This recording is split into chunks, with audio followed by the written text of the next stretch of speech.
السلام علیکم اسٹوڈینٹس، آج کے اس لیکچر میں ہم دیکھیں گے closure property, intersection of recursive languages.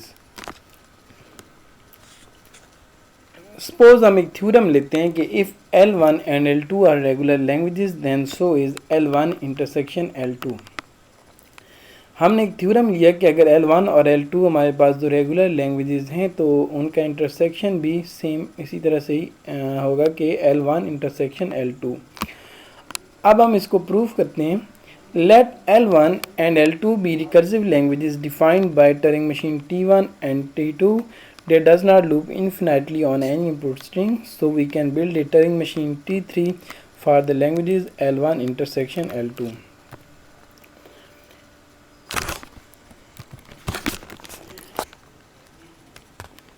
اس میں ہم نے لینا ہے انٹرسیکشن ٹرنگ مشین 1 اور ٹرنگ مشین 2 کا intersection, Turing machine 1 intersection Turing machine 2، اور یہ مل کے بنے گا جی ٹرنگ مشین 3۔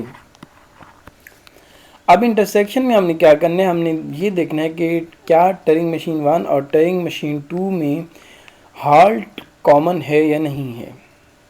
اگر ٹرنگ مشین 1 اور ٹرنگ مشین 2 میں ہالٹ کامن ہے تو تبھی ٹرنگ مشین 1 اور ٹرنگ مشین 2 ہالٹ کریں گی اور ٹرنگ مشین 3 بھی ان کے ساتھ ہالٹ کرے گی۔ یعنی کہ اگر ٹرنگ مشین 1 ہالٹ ہو رہی ہے تو ٹرنگ مشین 2 کو بھی ہالٹ ہونا چاہیے۔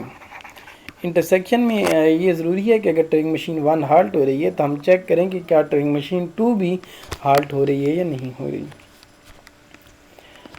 اوکے، اب ہم ایسے کرتے ہیں کہ ایک اس کو پروو کرتے ہیں۔ ہم سب سے پہلے بناتے ہیں ٹرنگ مشین 1، اور ٹرنگ مشین 1 کو ہم کوئی اسٹرنگ ایز اے ان پٹ دیتے ہیں، اور ایک ہم ٹرنگ مشین 3 بھی بنا لیتے ہیں، ٹرنگ مشین 3۔ یہ ہمارے پاس ٹرنگ مشین 3 ہو گئی، ٹرنگ مشین 3۔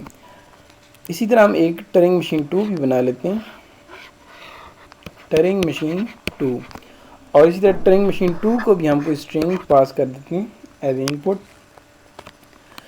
اب یہ تھیورم یہ کہتا ہے کہ ہم نے انٹرسیکشن لینا ہے، یعنی کہ اگر ٹرنگ مشین 1 ہالٹ کرتی ہے تو اگر ٹرنگ مشین 1 ہالٹ کرتی ہے تو ٹرنگ مشین 3 بھی ہالٹ کر جائے۔ لیکن اگر اس کو ہم ایسے کہیں گے کہ اگر ٹرنگ مشین 1 کریش ہو جائے، اگر ٹرنگ مشین 1 کریش ہوتی ہے تو ٹرنگ مشین 3 بھی کیا ہو جائے، کریش ہو جائے۔ لیکن اگر ٹرنگ مشین 1 ہالٹ ہوتی ہے تو ہم ٹرنگ مشین 3 کو ہالٹ نہیں کریں گے۔ کیونکہ ہم نے دیکھنا ہے کہ کیا TM1 اور TM2 آپس میں انٹرسیکشن ان کا ہالٹ آ رہا ہے یا نہیں آ رہا۔ تو اگر ٹرنگ مشین 1 ہالٹ ہو بھی رہی ہے تو ہم انٹرسیکشن چیک کریں گے۔ ہم کیسے چیک کریں گے؟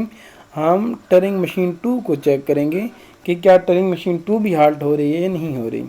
اگر ٹرنگ مشین 1 نے ہالٹ کی ہے تو ہم چیک کریں گے کہ کیا ٹرنگ مشین 2 بھی ہالٹ کر رہی ہے یا نہیں کر رہی۔ اگر ٹرنگ مشین 2 بھی ہالٹ کر جاتی ہے تو ٹرنگ مشین 3 ہالٹ کرے گی، نہیں تو نہیں کرے گی۔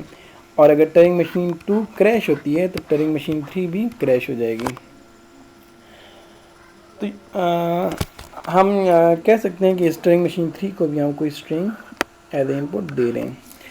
اچھا، تو اس تھیورم میں ہم نے یہ پروو کیا ہے کہ اگر ٹرنگ مشین 1 ہالٹ ہوتی ہے تو ٹرنگ مشین 2 کو بھی ہالٹ ہونا چاہیے۔ اگر ٹرنگ مشین 1 بھی ہالٹ ہو اور ٹرنگ مشین 2 بھی ہالٹ ہو تو تب بھی ٹرنگ مشین 3 ہالٹ ہوگی۔ ہم نے کہا کہ اگر ٹرنگ مشین 1 ہالٹ ہوگی اور ٹرنگ مشین 2 بھی ہالٹ ہوگی تو تب بھی ٹرنگ مشین 3 ہالٹ ہوگی۔ اور کوئی بھی ایسا کیس کہ اگر ٹرنگ مشین ہالٹ ہو اور ٹرنگ مشین ہالٹ نہ ہو تو ٹرنگ مشین 3 ہالٹ نہیں ہوگی۔